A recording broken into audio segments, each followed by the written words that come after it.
Hai hai hai. Selamat datang kembali di channel Min Donghua.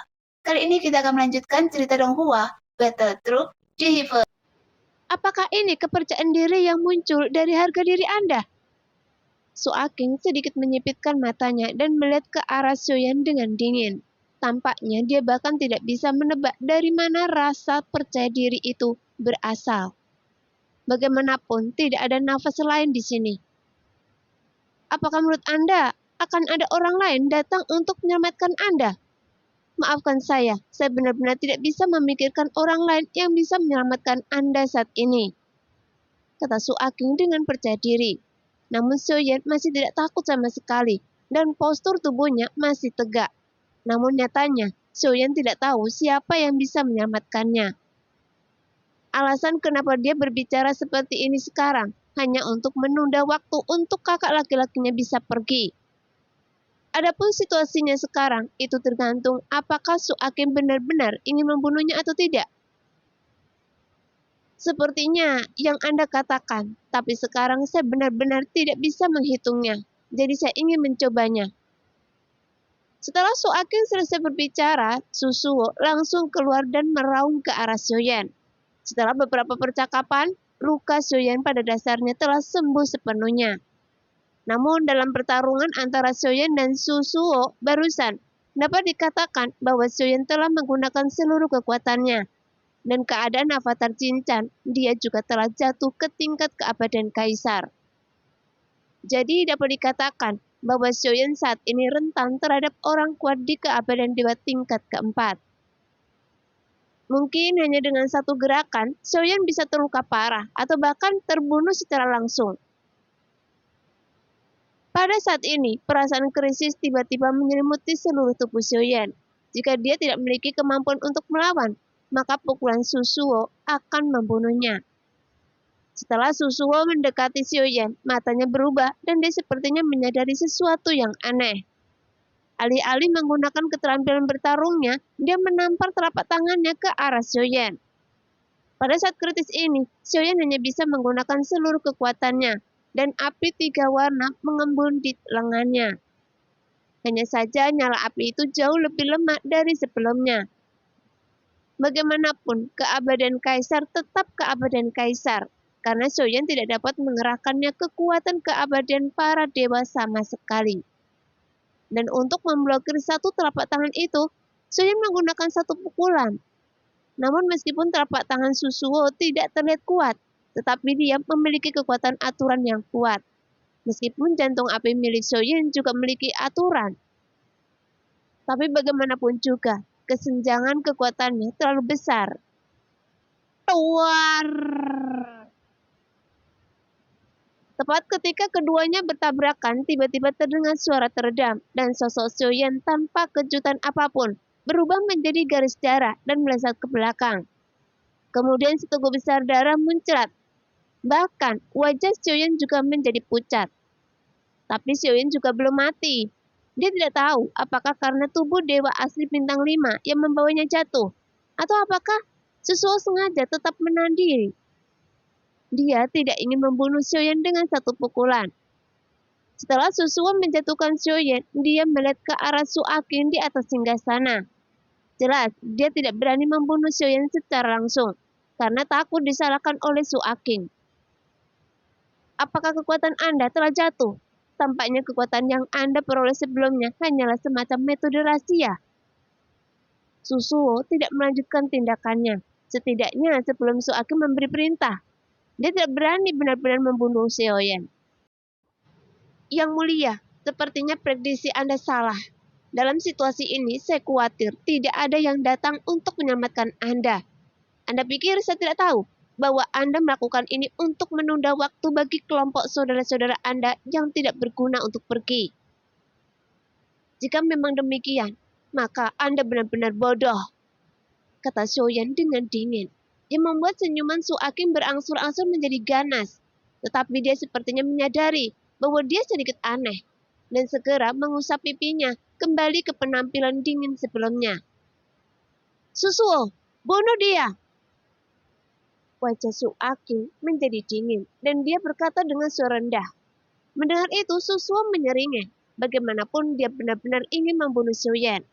Jadi setelah menerima perintah tersebut, Susuo telah mengumpulkan banyak kemarahan terhadap Xiuyan. Jika bukan karena Su Aking, Susuo pasti sudah lama membunuhnya. Segera Susuo tiba-tiba membuka mulutnya dan gelombang suara tak terlihat keluar. Kemudian bayangan dewa mengembun di atas kepala Xiuyan.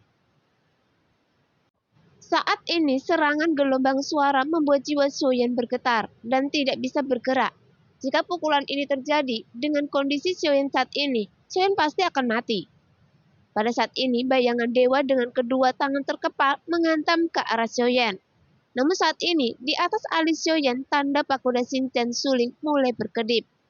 Karena pada saat kritis hidup dan mati, Xiuyan tidak punya pilihan selain menggunakan kekuatan pagoda Shinchan Suling. Namun tepat ketika Xiuyan menggetakkan gigi dan hendak mengorbankan kekuatan pagoda Shinchan Suling, tiba-tiba sesosok muncul di depan Xiuyan. Kemudian sosok itu mengangkat pedangnya dan meraung dan bertabrakan dengan keras dengan bayangan Dewa Susuo. Pada saat yang sama, telapak tangan yang kuat menyambar bayangan dewa. Kemudian sebuah retakan muncul di sampingnya. Setelah Xiuyan baru saja sadar kembali, Rancanglah yang menangkapnya saat ini. Adapun orang yang memblokir serangan itu, kakak senior Qiyunlah yang paling kuat. Adik laki-laki, cepat serahkan tempat ini pada kami, kata Rancang dengan serius. Pada saat ini, pupil Xiuyan segera menyusut. Jelas dia mengira semua kakak laki-lakinya telah mundur, tetapi dia tidak menyangka bahwa mereka tidak pergi. Sebaliknya, mereka menggunakan beberapa metode untuk memasuki ruang yang diblokir oleh Taisu lagi. Ayo, bunuh mereka semua untuk saya. Su Aking mengangkat jarinya dan sosoknya segera terbang keluar. Pada saat ini, Rancang mengeluarkan asap dan hendak memasuki celah tersebut. Namun retakan tersebut tiba-tiba bergetar dan segera runtuh. Sehingga memaksa Rancang terbang keluar dari sana dan dia menggetakkan gigi dengan tergesa-gesa. Bagaimanapun dia hampir mengirimkan Xiuyan ke dalam celah. Jangan takut adik laki-laki, saya akan bertarung dengan mereka hari ini dan tidak ada yang bisa menyentuh Anda sama sekali.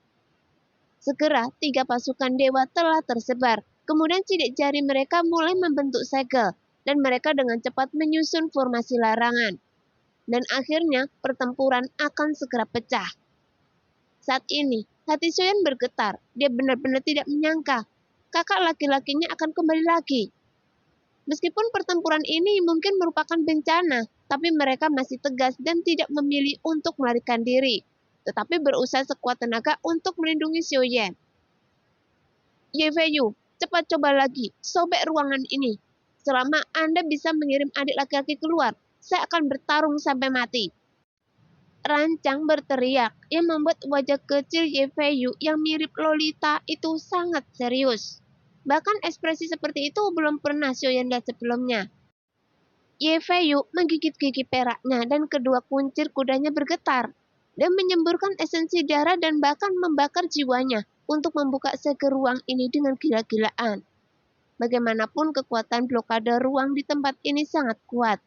Setidaknya hanya bisa digunakan oleh orang kuat di tingkat keempat. Bahkan Ye Feiyu merasa keabadian dewa tingkat keempat tidak mungkin dicapai dengan penampilannya. Pada saat ini ada butiran keringat halus di dahi Ye Feiyu. Kemampuan untuk merobek celah dan masuk ke sini sudah menjadi batasnya. Meskipun mereka bisa masuk dengan mudah, tapi untuk keluar jauh lebih sulit. Cepat, cepat, pikir Xiuyan dalam hati. Karena dia tidak bisa pergi. Xiuyan memiliki semangat juang yang kuat di matanya, dan dia tidak akan pergi sendirian. Pada saat yang sama, sosok Qiyun juga telah terluka dan berlumuran darah. Melihat itu, Susuo menatap Qiyun dengan bangga, dengan kepala tertunduk. Tentu saja, ada beberapa orang yang baru saja bergabung untuk mengalahkan Qiyun. Rancang bahkan berteriak keras dan berlari ke depan dengan punggung yang kuat dan terus menyerang para prajurit Taisu dengan gila-gilaan.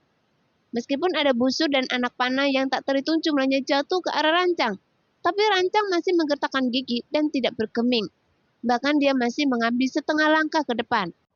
Karena baginya, meskipun tubuhnya berlumuran darah dan daging serta darahnya terbelah, Selama saya bisa bertahan lebih lama lagi dan saya dapat mengirim adik laki-laki pergi, saya rancang tidak akan menyesali kematian saya. Mendengar itu, Soyeon memandang rancang yang menghalangi langit. Setelah Kyun menstabilkan sosoknya, dia juga bergegas keluar dengan tegas. Dan ketiga pasukan dewa juga bergegas keluar. Adapun di pihak Taisu, ada total lebih dari selusin orang kuat yang muncul. Dan semuanya bergabung. Ditambah kekuatan tempur absolut Susuwo yang berada di tingkat keempat. Ada juga orang kuat yang berada di tingkat ketiga keabadan dewa. Tetapi kekuatan tempurnya sebenarnya setara. Namun meskipun dengan adanya Kyun yang merupakan orang kuat di keabadan dewa tingkat keempat, tapi dia masih menghadapi 7 orang kuat di tingkat ketiga. Pada saat ini, Kyun memandang Susuwo dengan dingin, karena tingkat keempat cukup merepotkan. Dan sekarang, ada 7 orang kuat di tingkat ketiga. Jika mereka tidak bisa berpisah, ini akan menjadi kematian saudara-saudara mereka. Nah, demikianlah cerita hari ini. Terima kasih yang sudah menonton video Min Earth sampai selesai. Sampai jumpa di video selanjutnya. Bye-bye.